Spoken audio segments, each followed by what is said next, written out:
core team. Today I'm going to demonstrate a couple of new features which are ready to be released. First of all, I will focus on the new Google single sign-on flow that we've added to our authorization provider. As you can see, all this is available in our staging environment, and the Google app we have configured for this is currently in testing mode. So let's continue.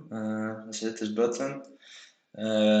First step, you will see a couple of active Google accounts that are available in your browser. If none, then you will be prompted to provide an email address and a password for the Google account, and you will be able to continue. Now I will start using this one.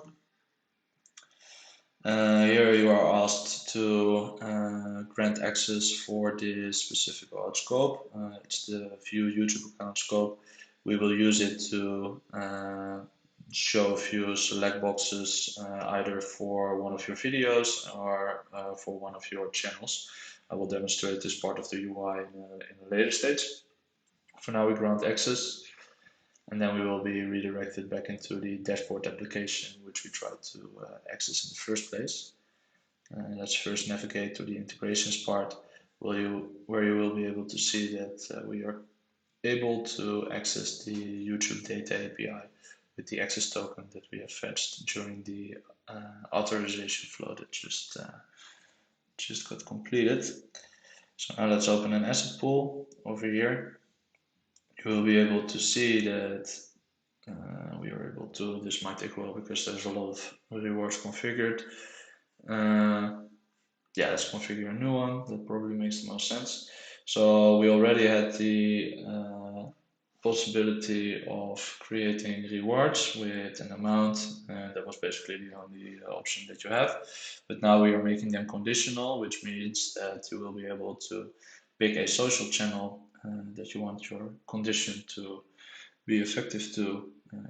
Within that social channel, you can pick an engagement type. For YouTube, this will be either a like or a subscribe. So let's go for a subscribe here, and then you will see that my personal channel will be available here.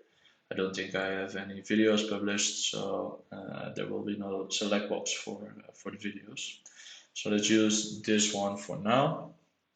Well, I will allow people to claim it multiple times, and we'll give it a withdraw amount of 20 points. Add this reward. It will take a while because there is some smart contract magic involved.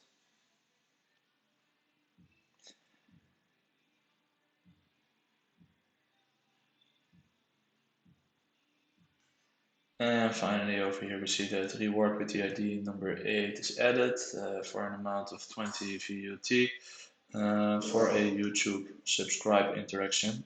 If we click this, we will be redirected to the channel item that it applies to. Other new things are found here. So you have the option to copy a reward URL. If we copy this, we will be redirected to the wallet application where we can do a claim on this specific token reward, and then we will validate if you apply to the reward conditions, yes or no. This QR code you can copy and store or share or print, and it does basically the same thing. Once the user scans it, you will be redirected to this URL. If I copy this reward claim URL, paste it in my browser, I will be redirected to this authorization page where we will ask for a slightly elevated YouTube permission. This is the one that is required to be able to fetch a user's rating for a specific video or a subscribe for a specific channel. In this case, it will be a channel subscription for this channel, and as you can see with this Google account, I am not subscribed. So if we would try to claim this reward, this should not be possible. So let's use this account to sign into the wallet. As you can see, our private key is fetched based on our OAuth credentials. I'm trying to claim the token reward now, but as shown over here, we don't meet the reward conditions, which is too bad. Let's continue though, so we can see that we have 820 tokens in our wallet as of this point in time. Let's log out. Let's paste the link again. Here we go. Same claim page, but now before doing all this, let's subscribe to this users channel and sign in with Google. Pick the correct Google account. We redirect it back into the wallet. We get our private key. We're trying to claim this token reward. And we gotta wait for a while, because if all goes well, tokens will be transferred. There we go. Everything finished. And as you can see, our token balance for this specific ERC20 token has increased with 20. And that basically sums up all that I wanted to demo. Thanks for watching, and I hope to see you again with some new goodies that are available. Bye.